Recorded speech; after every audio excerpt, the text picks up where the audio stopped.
Hello and welcome to episode 5 of the Knitmancy podcast. I'm your host Valentina, coming at you from Northern Virginia in the United States.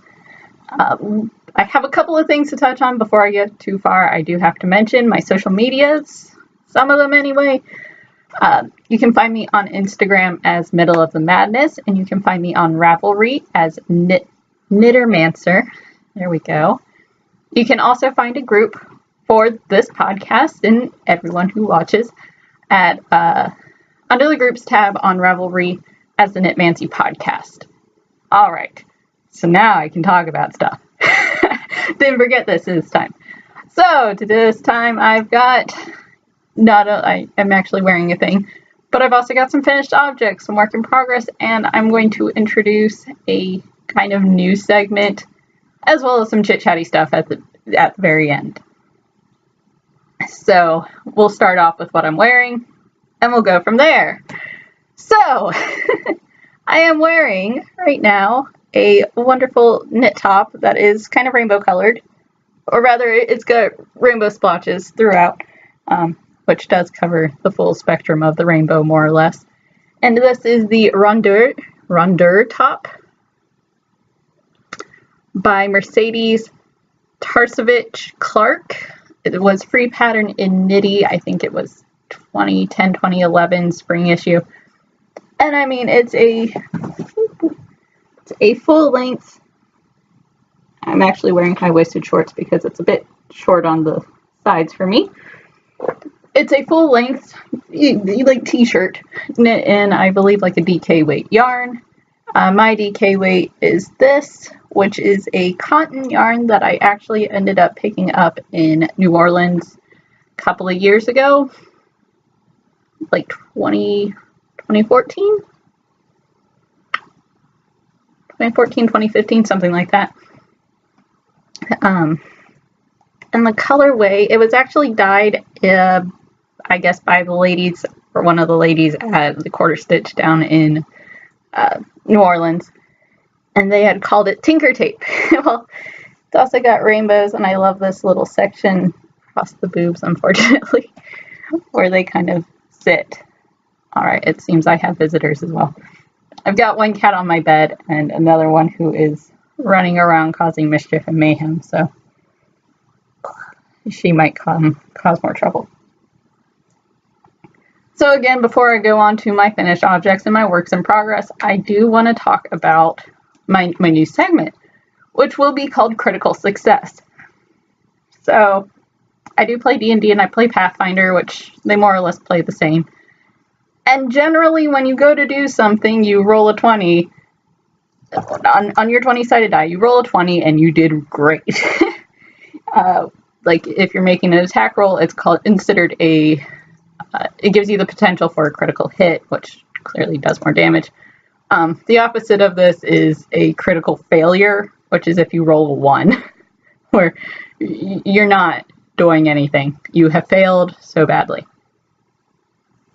But we're going to take this theory of rolling a 20 where you do something awesome and you just win. You win at life.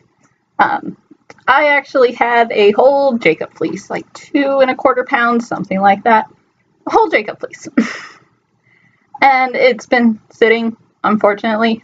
I know better. Shouldn't let things sit. But I ended up having it sit for a year. Probably a lot longer than I should have. Should know better. But I finally got around to washing that, so I feel great about it. And that's really all the critical success is. It's going to be like, I did a thing. I did a thing that either A, I've been really anxious about, or I've been putting off, but I did a thing and I succeeded. Yay, good job. My critical successes won't be every week, but you know, when there's something really notable, and it could be anything, I want to make sure it gets said early on so we can get a good feel, even if I have accidents later on. Good news is everything has gone fairly smoothly for the most part. So now we will get on to my finished objects. Since I did take a break of about a week because I was at the beach, I do have some things. Not nearly as much as I probably could have gotten done, but I got things done. Fortunately, my break at the beach was a bit of a knitting break too. I only took a pair of socks with me to work on. Okay, in reality, I only worked on one sock. And it's not even done. But, you know, you're busy, you're not going to be knitting, which is fair enough. So my first finished object that I will talk about is this, which is the Garden Gate and Ivy cowl. It's actually, whoop. It is a color work cowl, and it is stranded color work. You graft the ends at the bottom. I think I have a slight, yeah, I have the slight spot where, you know, I finished kitchenering it, and I probably should have sewn that up before tucking the end in. Oh well. Anyway, Garden Gate and Ivy cowl does look like this. I knitted out of, let me put this on real quick. I knit this out of Malabrigo Rios, as well as, I think it's Beza Harvest. The really pretty kind of gray, or not gray, green browny fig color, or it was dyed with figs that I showed. I believe it was in the last podcast. So those came together and made this. And it's neat, it's warm. If you've not heard, I do go to West Virginia, and I know I've said this before, but in case you're new, I do go to school in West Virginia, and West Virginia is a lot of mountains, so it gets really cold, which is great because my school is an hour and a half away from home. It gets cold. All right, now on to the next thing. I have not just one sock, but two socks. These are my Fine and Dandy socks. Pattern is by Jessica Gore. With the yarn is the O Snap Base by Nerd Girl Yarns in their R2 colorway. So I did finish them. I did do the small size, which the last time I made them, I made the large size. This time I did the small size, which is a lot snugger here across like my ankle, my instep.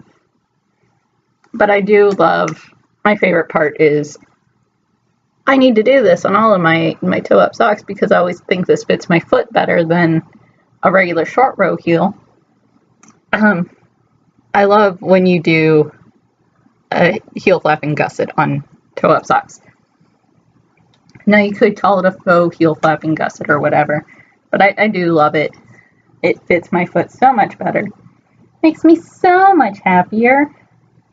And I have already worn these.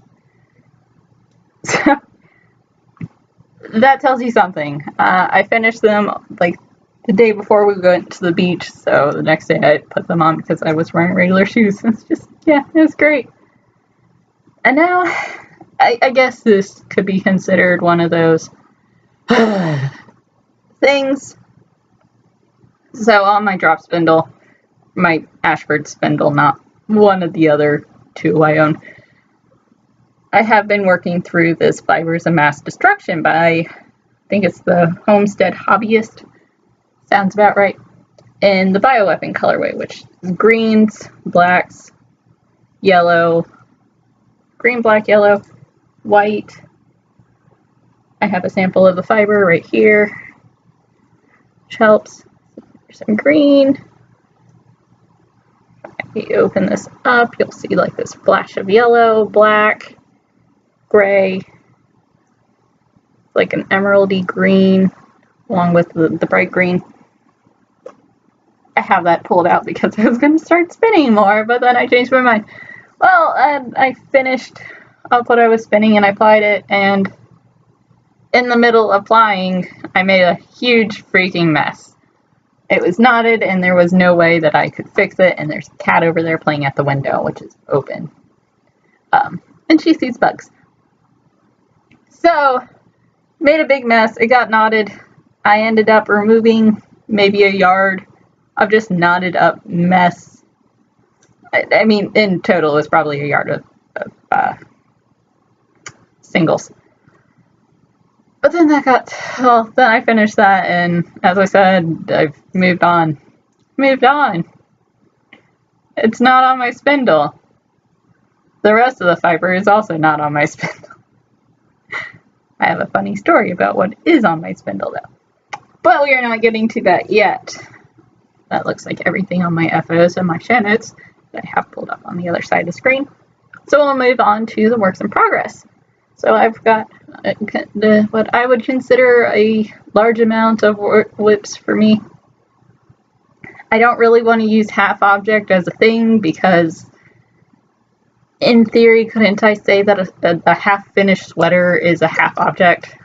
It's halfway done. Although I guess you do consider a pair one full object, but what if I'm knitting 3 of something? Again, you know, it's still a work in progress. So I'll show you this work in progress, even though I have one done and the second one is really close as well. So I am making these little mitts, which feature a honeycomb pattern. And the yarn is hedgehog fiber, skinny singles, and the bee's knees. Same yarn I actually used in my Find Your Fade. I just have a significant amount left over because I used it early on, so you don't use the whole skein.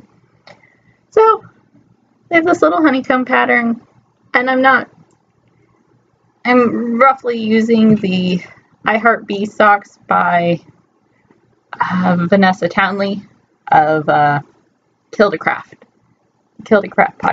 podcast for like the initial stitch count, and then from there I'm just stitch count and the pattern that's along the front.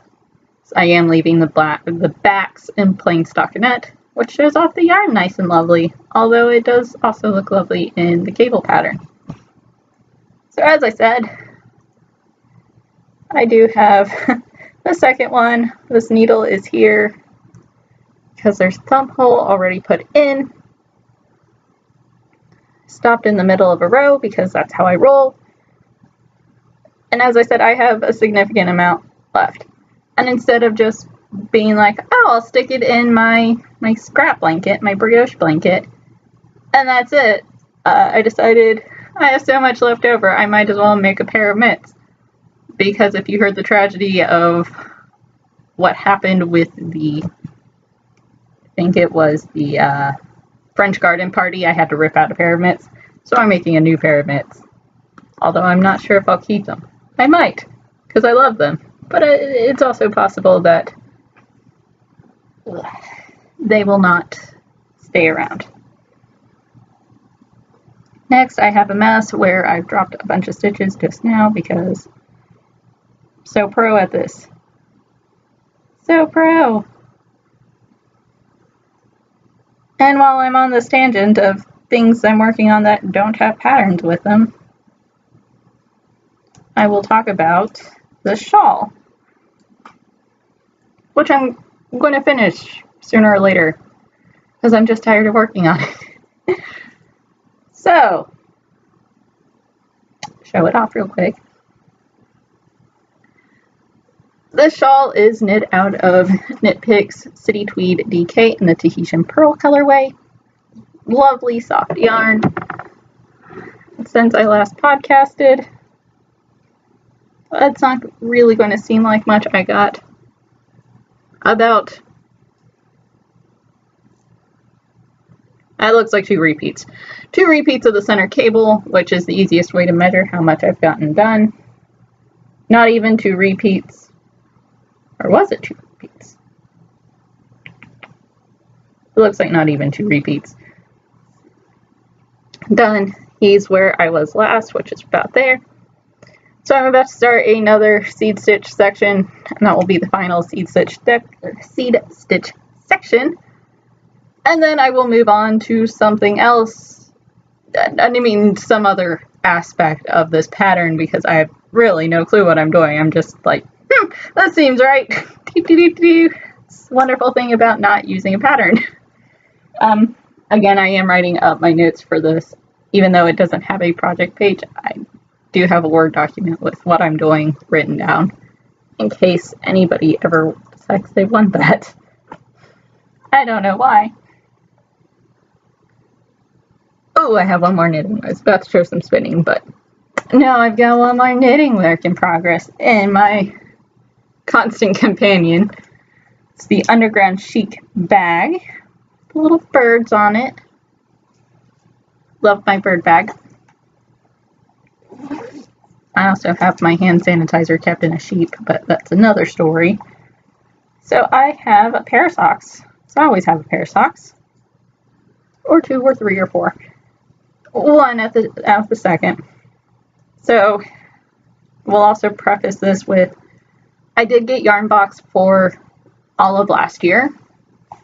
So, you know, I'd always get the package with the yarn and whatever pattern it was coincided with. Sometimes the yarn got used for the pattern, sometimes the yarn got used for a different kind of sock. Once the yarn got turned into a Reina shawl instead of socks just because it was never going to work.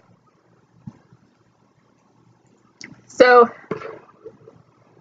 this is the Belle de Jour socks by Natalia Vasilieva.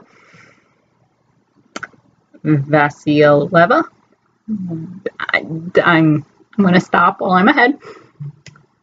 In Gypsy Stardust yarn, it's their Gypsy yarn box. Again, I said I had yarn box last year. In the Mermaids colorway. So naturally I finished my my Fine and Dandy socks, so I needed to cast on another sock, and I've had this balled up, not for a year, a couple of months. Yeah, right before I went to school I balled it up with a bunch of other yarn so that I had yarn and stuff to knit on. And so since the colorway was Mermaids and I already had it wound up and ready to go, I figured those will be the socks that I will take with me. So Mermaids is this beautiful blues and purples, and it seems like the pattern is free on Ravelry. I won't swear on it, but you know, when I made a project page, it was. These are my mermaid socks. It's got a triangular, let me take it off the sock blocker. It's got a triangular heel flap. Pattern calls for short row or German short rows. I did wraps and turns. I'm most comfortable with wraps and turns. And I didn't want to look up real quick how to do a fishlip seal turn. I was at that point, and I like the gusset decreases on the bottom. So now I'm just knitting until the toe. And a cool thing about this pattern is you knit one sock top down and the other sock toe up, which makes it very convenient, I think, because then I can count how many pattern repeats I do before, you know, I have to put in the heel. So now I'll talk about spinning, which involves something weird. I'll say it. It's weird. We'll talk about that, but we'll talk about something that's not weird, which, again, as I said, I washed all that Jacob. I already had some Jacob washed, and, you know, I've been spinning from that. So once again, we have my spindle, or I guess it is, my bobbin and the flyer. So I take them off together so I don't have to rethread my yarn, which is always a pest, from good old Finnegan here. With some Jacob on it. The fleece was actually from a lovely ewe named Avalon. I didn't get to meet her. I'm sure she's lovely anyway. I think all sheep are lovely. I think that's fair enough to say. So let me try to stick this back on. There we go. So I've been spinning that. I just started that up the other day. I think it was Tuesday. Sounds about right. And the same day, since I had an empty spindle, and, you know, sometimes you just get mad at things, or you lose your mind, one of the two. So I took my good old Ashford spindle, very same one I've learned on, and I started spinning from this bag, a fluff. Oh, but what is this fluff? Also my tool for threading my wheel in there. Move that. So what is this fluff? It's not wool. It's not alpaca. I have a ton of alpaca. It's not alpaca. It's not Angora. It's not cashmere. It's not, any possible normal fiber you could think of. This is not. My boyfriend has 2 huskies. Well, his parents have 2 huskies. Their names are Baxter and Willow, and they're very lovely dogs. Pretty well behaved. They're trouble. Not saying that they're like world-class obedience dogs. They get excited when people come. And I have the Fleece and Fiber Sourcebook, which I have looked through before. And I've known of this phenomenon, and then I mentioned, hey, it would be cool if I spun some dog hair. I know you got some huskies. You think you could give me some like fur, some husky hair for me to spin? And I was greeted, and this bag was actually completely full with some quality Changora. Changora? Don't speak French. Yeah, I'm spinning dog hair on my drop spindle. I'm convinced now I need to ply it and then just give it back to him and not deal with it ever again. I won't say it's the worst thing ever. It's definitely not my favorite fiber to use. There's no way that I'm going to want to knit with it, so it's better that I spun your dog hair, you can have it back now. That's what's going to happen. So I think I'll ply it and then give it back because I don't want the dog hair. Is he going to use it for anything? No, but that's okay. I just don't want the dog hair. It was an experience. I've done it.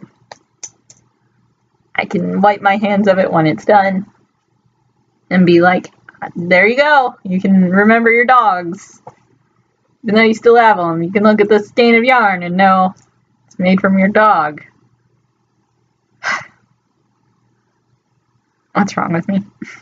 Why have I lost my mind? Why did I think that was a good idea? So I believe that's about it for like all of the knitting stuff. And I can tell just by looking that I've been talking for a good amount of time now. But yeah, that's going to be it for the knitting, crafty stuff. If that was all you were here for, thank you for coming and spending some time with me today. I'm now going to start talking about things that happened in the past couple of weeks and what's actually coming up this weekend. As well as mention something weird. Alright, so as I've mentioned a couple of times now, I did go to the beach last week and I didn't have a podcast. I could have absolutely recorded it when I got home because I did make it home Friday. It was still daylight outside and I do use the natural light from my window right over there. I mean, the thing about when you get like me, my mom, my sister, my brother, and my grandmother together is it's inevitable that somebody's going to have some sort of mental breakdown. I mean, normally it's no big deal. Like, you leave us alone for 10, 15 minutes, we pick ourselves up and we get over it. But, we have 4 of us that are diagnosed with some sort of mental illness. I have generalized anxiety, my mom's bipolar, that sort of thing. It's a lot of just anxiety for the most part, and we all get it, and it sometimes hits really hard. Other times, we're fine. And we could go a week being fine. We could go a month being fine, and then something like, oh man, there was a car crash. Unrelated. Oh man, there was a car crash on, say, 95. And we will just have like a breakdown. And that's really simplifying it, but that's sort of the thing. There's also a couple of other things that are happening with my brother, and I don't want to talk about those just yet because that admits things are happening. That's scary. It scares me. So we went to the beach. We went down to Virginia Beach because that's our beach. And hung out. We walked around. My mother and siblings went parasailing. I had no interest in that. I don't know. I don't have an interest in the idea of flying. Like I like to get on an airplane and go places. But to have the physical sensation of, oh, I am flying. I am in the air flying. Doesn't really have an interest in me. I don't have an interest in that. Heights don't bug me. Roller coasters, love them. Didn't want to parasail, plain and simple. Wasn't interesting to me. You're allowed to not be interested in things. But yeah, it was nice to spend time with everyone. Don't get to do it too often. Let's see. We had my great-grandmother come up. She lives in a different part of Virginia, a lot farther south. It's like a 6-hour drive. It's ridiculous. My grandparents, because that's who I live with. I do live with my grandparents as opposed to with my mom because, as I said, anxiety. We bounce off of each other. If you get me, my mom, and my sister, and one of us goes down, we all go down. For the most part, if I'm freaking out, I can kind of step back and say, I just want to be by myself for a little bit. Give me 10, 15 to recoup. But if my sister goes down, we all go down. And it's never good. Because she ends up then making us all freak out. Not sure why. But so my great-grandmother came up. Hung out with her for a couple of days. We went out and did to a Korean barbecue place, which is family favorite. We like our Korean barbecue. And then Monday, I want to say it was Monday because it wasn't yesterday. Monday, made chicken wings. So I believe it was Sunday we went out for dinner. Monday I made chicken wings. Yeah, that sounds about right. So I made chicken wings, and I've been watching. The last thing I was watching was Good Morning Call, which was on Netflix, and that was okay. It was like an anime, but it's not. It's a live action show, but it's acting exactly like an anime. And I do watch anime and manga, or read manga, and I'll always say them wrong just on purpose, and when I say I'm wrong, it's really wrong, not just a little wrong like that was. But now I've been watching My Last Love Song, or My Only Love Song, there we go, My Only Love Song, which is also on Netflix, and it's a Korean drama, so I've been like, Korean food, I would like some Korean food. So I made chicken wings, and one of the flavors of chicken wings was kind of a Korean style, and it was really good. It's spicy and great, and I love spicy food. Tonight, because I'm alone again, my grandparents went down and are spending, they're actually coming up tomorrow, and, in a second I'll touch on this. I say it'll be tomorrow, but by the time this podcast goes up, it will be today, because I'm recording a day early. They were really good. And so I'm alone for now. And tonight, Cat is doing something. Tonight I'm going to make a kind of Korean style rice bowl.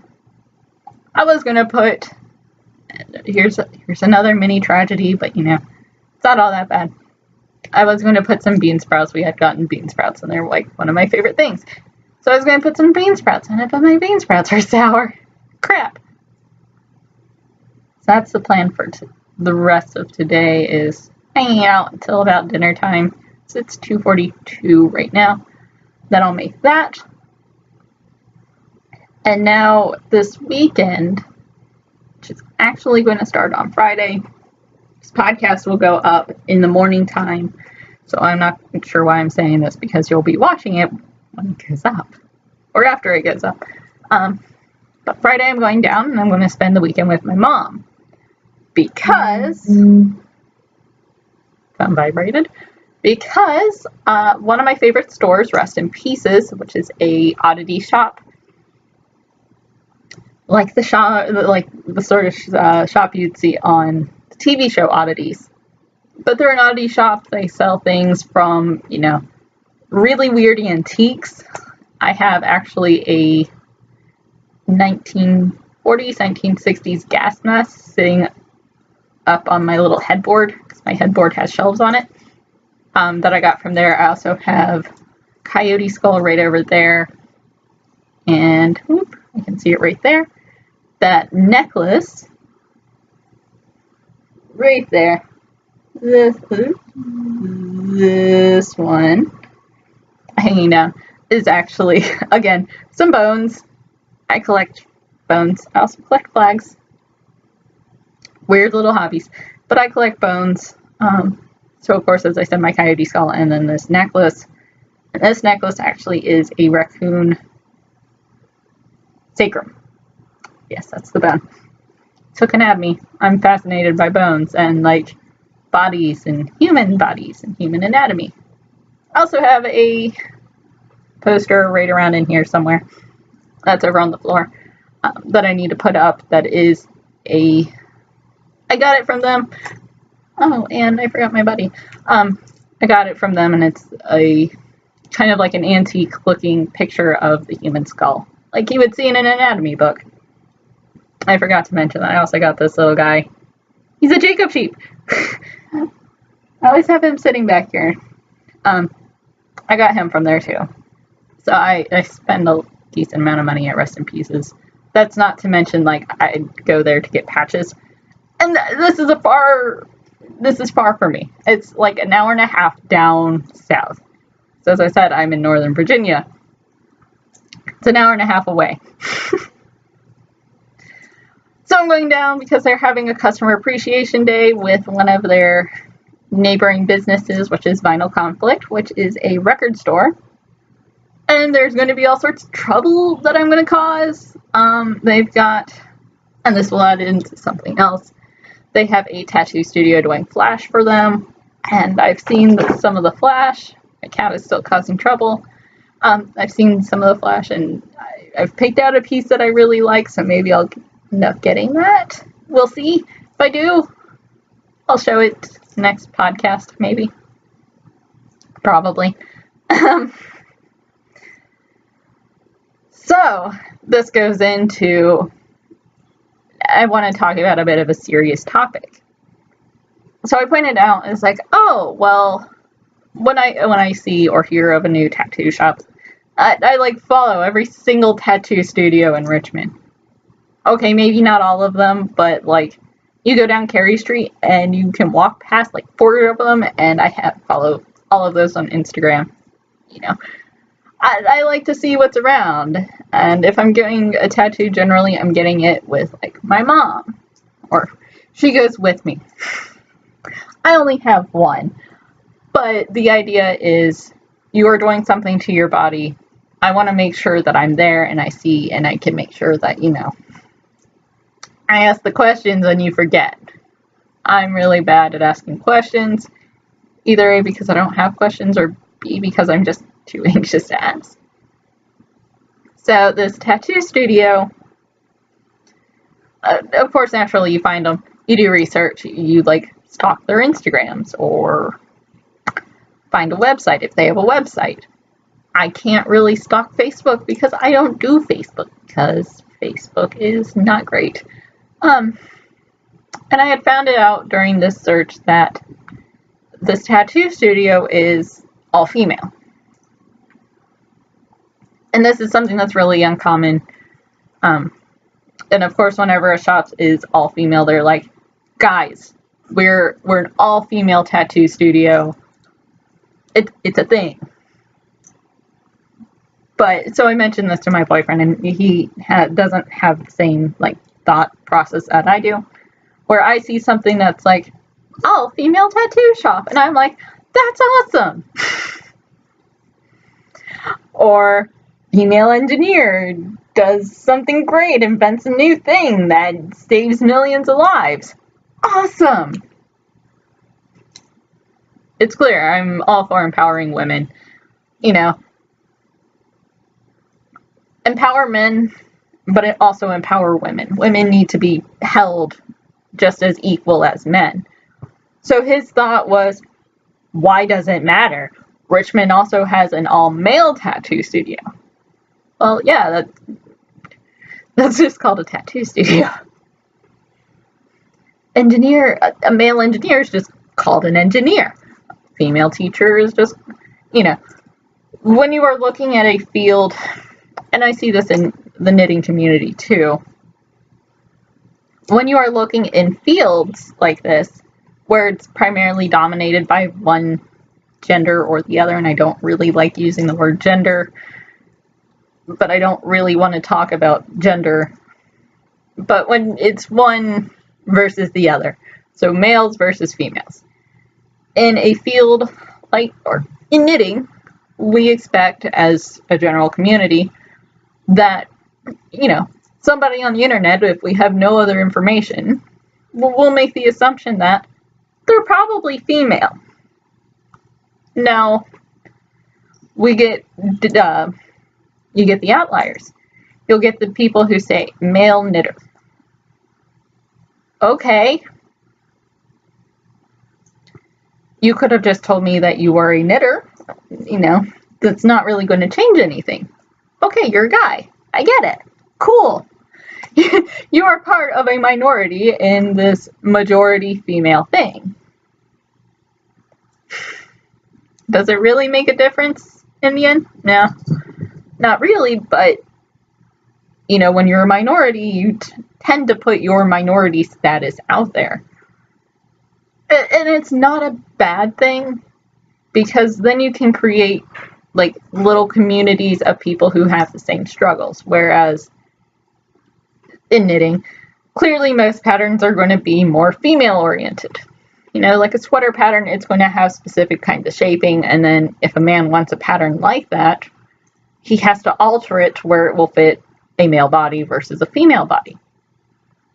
Well, in job fields, and I'm not sure how many people have noticed this more recently, but in job fields, there's also this sort of male-female discrepancy, which, of course, that's why we're pushing a lot for, more women in STEM, more female coders, things like that.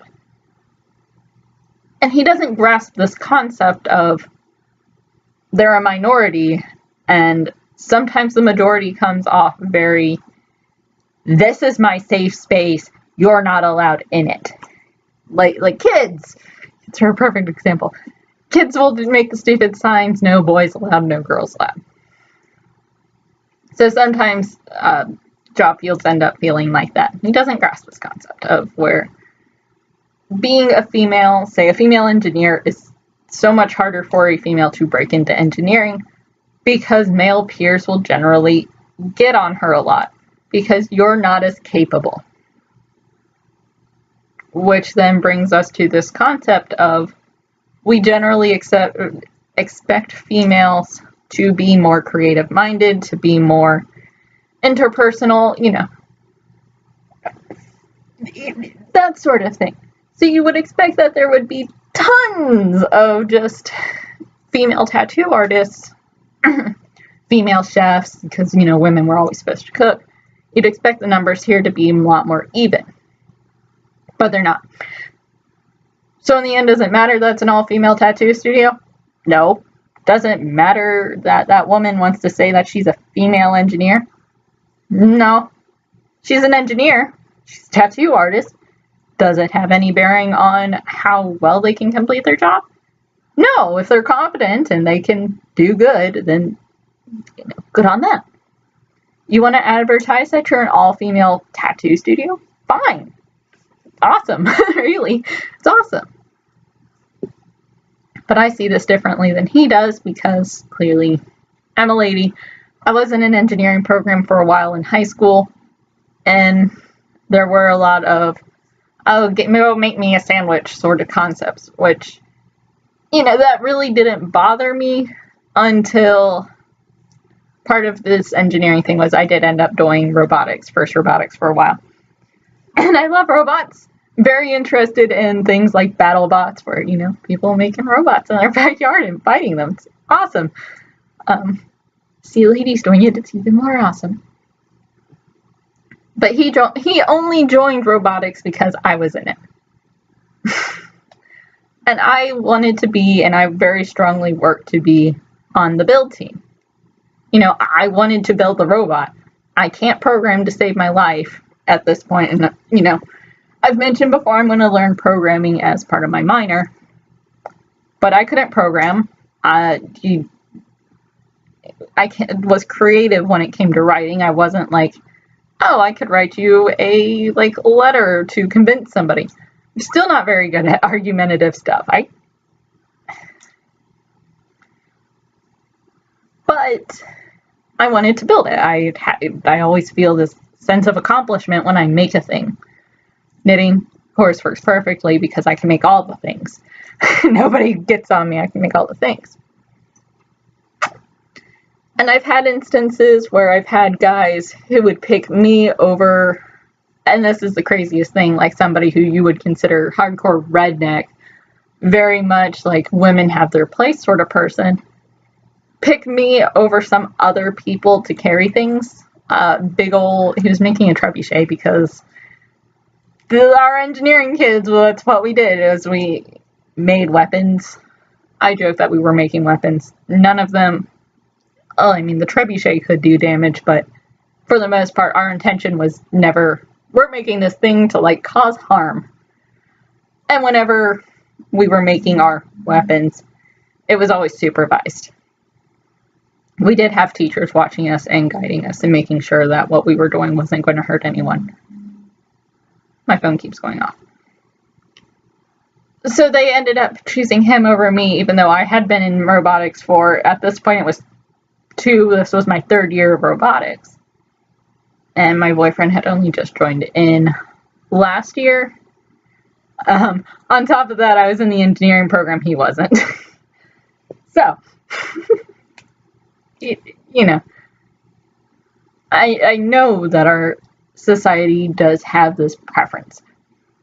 I'm not going to say it's sexist. I'm not going to say anything like that because it's not my place to say, oh, that's sexist. Because is it really? It's not like they're going out of their way to put me down because I am female. It's not like they're going out of their way to, you know, say to my face, you can't do this thing because you're female. And I mean, that's not to say that that doesn't exist in the world. And yeah, it's bad. It exists in the United States, plain and simple. But it's to bring up a conversation. Whether you believe in the pay gap or not, it doesn't matter. The plain and simple thing is, until these levels of males versus females in certain fields are kind of equal, we're just going to constantly say, oh, they're a female blank. Oh, she's a female doctor. Oh, she's a female tattoo artist. Oh, she's a female engineer. Oh, she's a girl that codes. Oh, she's a girl gamer. That sort of crap. Personally, I just want us to get rid of saying, oh, I am a insert gender here. Insert sexuality here. Because in the end, what does it matter? If you take pride in it, good on you. You know, I'm not trying to put you down for saying, oh, I'm a female engineer. I'm not. But, oh, I'm a girl gamer. I'm not going to put you down because you want to say I'm a girl gamer. Or I'm a girl whatever. I'm a female whatever. Because in the end, I don't care. You can say it. It doesn't bug me. I'm not going to tell you you're wrong for doing it. Because you're not. But I feel like we have to start equalizing these numbers before we can kind of start dropping all female or female whatever or male whatever. Because honestly, we see it as, oh, guys are generally firefighters, for example. So that's where we get this. I have to point out that I'm also, and I am. I don't know where I'm going with this anymore. I think I've repeated myself 4 or 5 times just in this one train of thought, and I'm not cutting this, so great. Had to deal with all that. Sorry. But yes, I might get tattooed by the studio. It's exciting. We'll see what happens. Trouble is going to be afoot.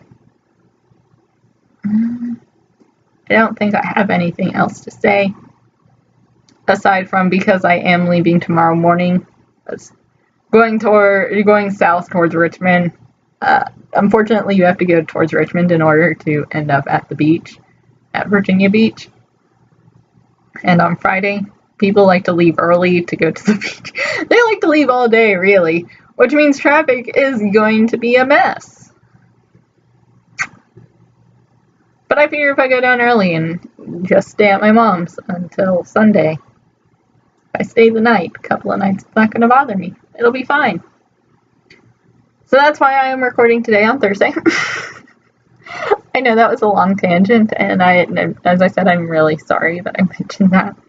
But I think that's it.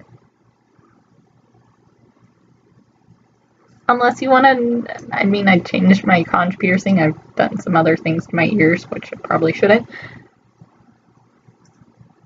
But whatever. Really think that's it. I can't possibly think of anything else. I'm like looking around to see, did I forget anything? And I don't think I have, so I'll call it quits here. Thank you so much for watching. If you decided to sit through that long freaking rant about having to mention gender, sexuality, etc., so on and so forth, before your title. I'm sorry if you listened through all that and thought I was a complete lunatic. I don't mean to do that, but I felt it was important to say. That's also why I left it toward the end. So thank you so much for watching, and I hope you come back next time. I hope you come back next time. Until then, hope you have a lovely weekend, and don't cause too much trouble. Bye, guys.